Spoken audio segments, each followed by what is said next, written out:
Okay, you may not like rats, but these ones are pretty impressive. Not just because they are the largest rat species on the planet, but because they're the first rats trained to tell you, hey, there might be a rhino horn hidden here.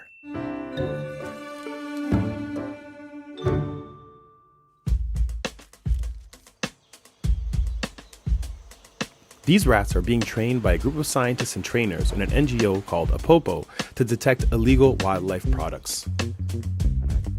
But wait a minute, why use rats for anti-trafficking? Yeah, it's a mouse. They have a native mouse. We focus on 4 items that are trafficked in many countries in Africa: pangolin, ivory, rhino, and black African wood. There are 3 main reasons that can describe why to use rats for these activities. So rats are pretty smart. They have what scientists call Cognitive capabilities. and can learn to remember How pangolin, how ivory, how rhino horn smells. They don't need to forget that. They need to look for those items, come back to us and indicate us and inform us. which leads us to another cognitive ability. Rats are unable to speak human language, but we use their behavior to teach them to indicate when they found something. Just like dogs, rats can learn how to do tricks for treats. It's called Positive reinforcement.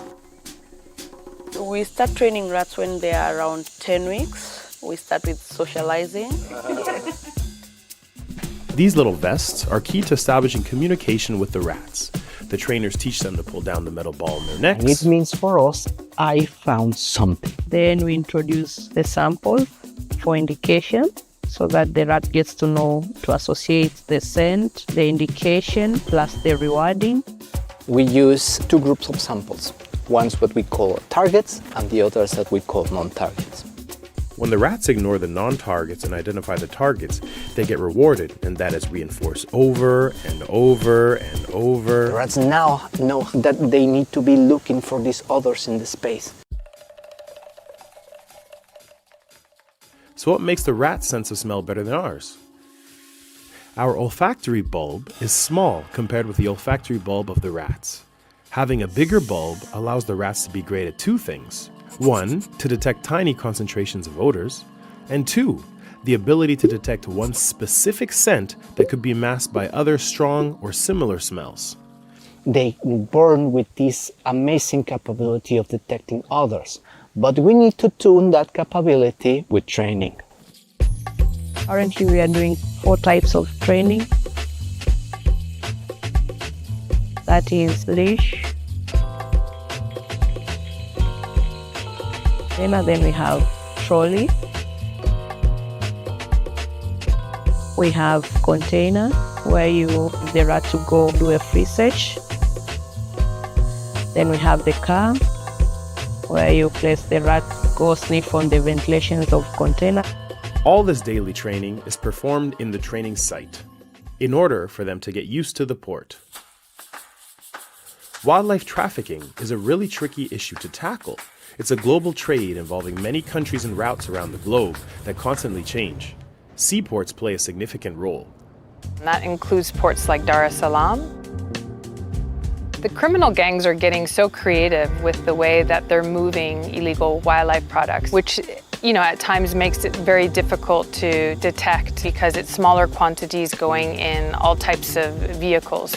Some huge and hard to enter like big containers, which brings us to the last quality of these rats. Even if these rats are the largest ones in the world, they are still small and sneaky. Their body morphology allows them to go places where humans can't. So it's an advantage having an animal with this size because they can move fast between the small spaces. This size also makes really fast and efficient. You don't need to use a lot of space to move the rats. How big a rat is may not seem important at first glance, but we must not forget The that. illegal wildlife trade is estimated to be about $23 billion annually. We're talking about organized groups who have a lot of resources behind them. Almost every country in the entire world is somehow involved in the illegal wildlife trade. So it's important to have flexible strategies that include new tools that are easy to maintain and transport. And this is really why we need to be working together with these ports and ports authorities. We have the partnership with the seaport authorities and Tanzania wildlife authorities.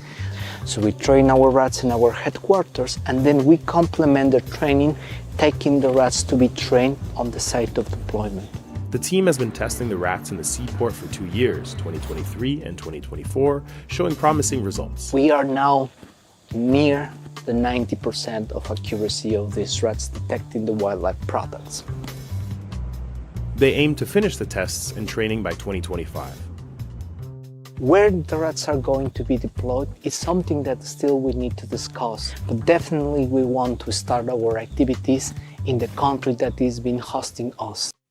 The wildlife biodiversity in Tanzania and East Africa makes them particularly vulnerable, but also one of the main places at the forefront of the wildlife crime fight. Not only has Tanzania seen huge decline in poaching of species like elephants, but they've also become much more equipped and advanced. Tools and technologies are extremely important, but it's really the people on the ground, as well as having strong laws that will really make and create the effective change.